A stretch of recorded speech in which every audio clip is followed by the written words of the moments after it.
Hello, this is another Bible in a Year for April 1st through the 15th.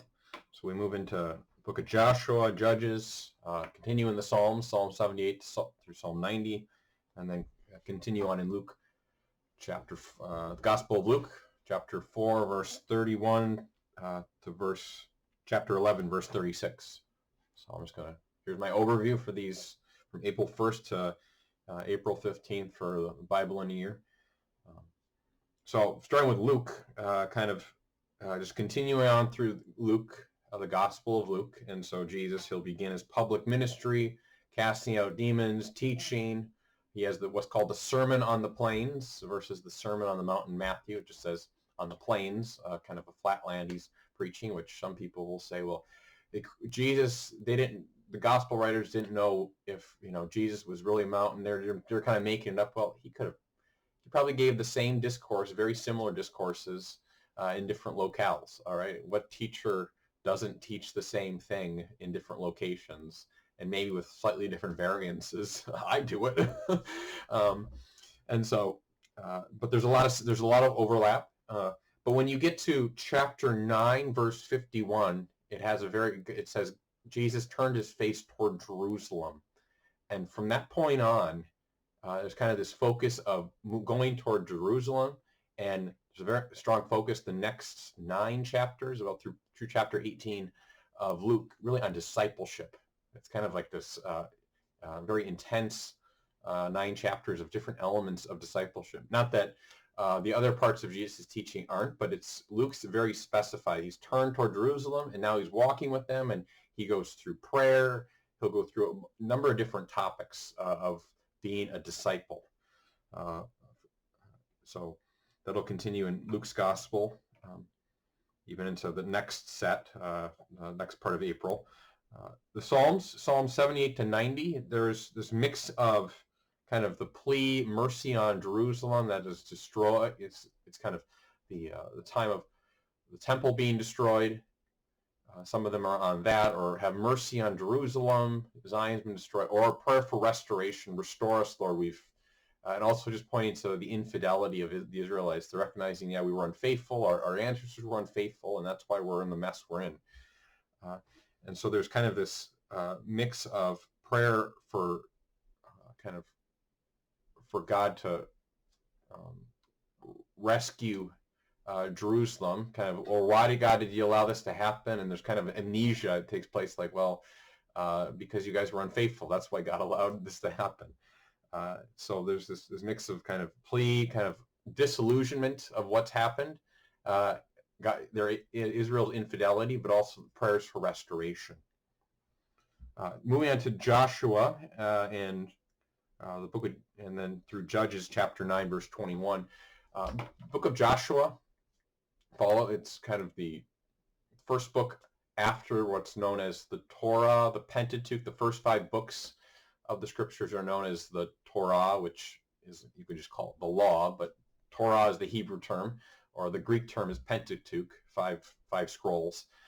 But Joshua's book is kind of, he leads the people into the promised land. So Moses ended Deuteronomy, which essentially Deuteronomy is this long sermon speech of Moses. And Joshua then is going to prepare the people to go right into the promised land. So there's the crossing of the Jordan River, the Jordan parts, very important in terms of illusionment. In the New Testament, where John the Baptist starts his ministry, Jesus goes into the Jordan River, is baptized. There's kind of this connection of Jesus. And Jesus and Joshua, the name actually is the same in Greek. It's in Hebrew, Yeshua. So it means the Lord saves. So we translate them differently in English. Joshua is in the Old Testament, Jesus is in the New Testament. But really it's the same name for both of them. So Joshua in the Old Testament is a prefigurement, a type of Jesus, the Son of God. He leads the people into the promised land, just as Jesus wants to lead us into the promised land of heaven, the eternal promised land. So they go in, they conquer. There's Jericho they take out. There's There's one of the second city they're going to go after is Ai, and they have this terrible defeat because one of the men took some of the spoils that were to be for the Lord. And so it's kind of, it's how one man's sin can affect kind of the whole community. And so it's not just sin is merely pointing to sin not just being merely isolated, but it affects others. So there's different, it kind of goes through the conquest and stuff. And if you want to grab a map, you can, of just where they're going, but they're kind of getting most of the Holy Land, most of Palestine. They don't get all of it, but they get the large chunks of it. And so that's kind of the book of Joshua. So it ends on a good note. They've done a lot. Okay, there's still some more pockets still to be conquered, but God has kind of brought them into the promised land, and they've made good headway.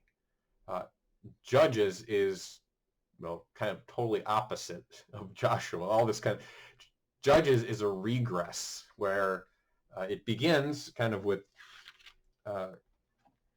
really pointing to Israel's failure to complete the conquest, that Joshua's sons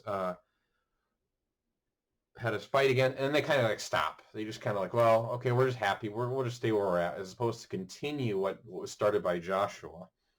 And what that leads to is Israel falling into idolatry, being like the other nations around them, that they don't kick out of the promised land. So they make friends with those they should be enemies with, who serve other gods. And so there's this cycle of disobedience. They cry out to God then. They're like, God, why is this happening? And God sends them what's called a judge.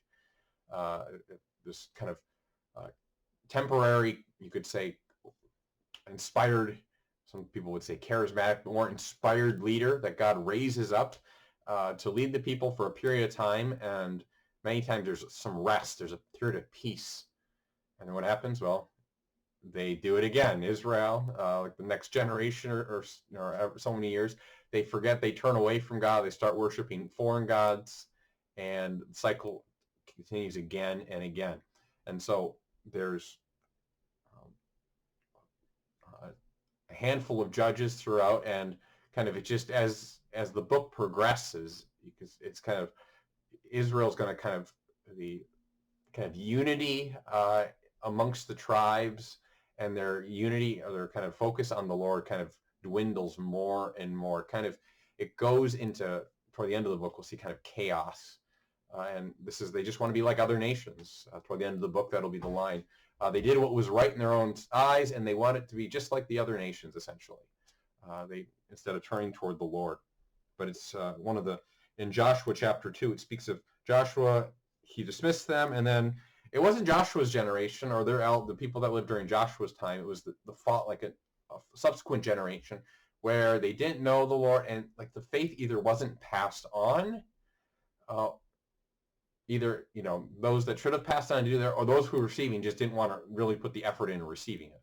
So it doesn't give the exact reason, but there's something of the passing on of the faith and the next generation kind of living the faith. It doesn't take root.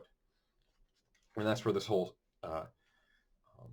infidelity comes up. And so there's just kind of account after account of Israel turning away from God, and they just don't learn their lesson. But hey, it's kind of like that's fallen humanity. It's you and me. Like it takes us a while sometimes to learn our lesson. It's when we keep doing the same things of turning away from God, and we wonder, why is this happening? And it's like, oh, we're being just like Israel. And so though it can be discouraging, we see that God is patient with his people. Like he raises up these people, he gives them all these chances. All right, so he's just and so that's really what Judges is. You could say it's the book of chaos, when you take God out of the equation and kind of do what is right, kind of moral relativism. This is the book of eclipsing God and what happens when people do what is right in their own eyes, and they don't turn toward what is really true and what God desires. It's kind of the chaos in Judges kind of ensues.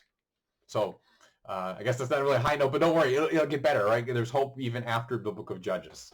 So I look forward to your questions. Just send them after April 15th for this section, and I'll make a video answering those questions.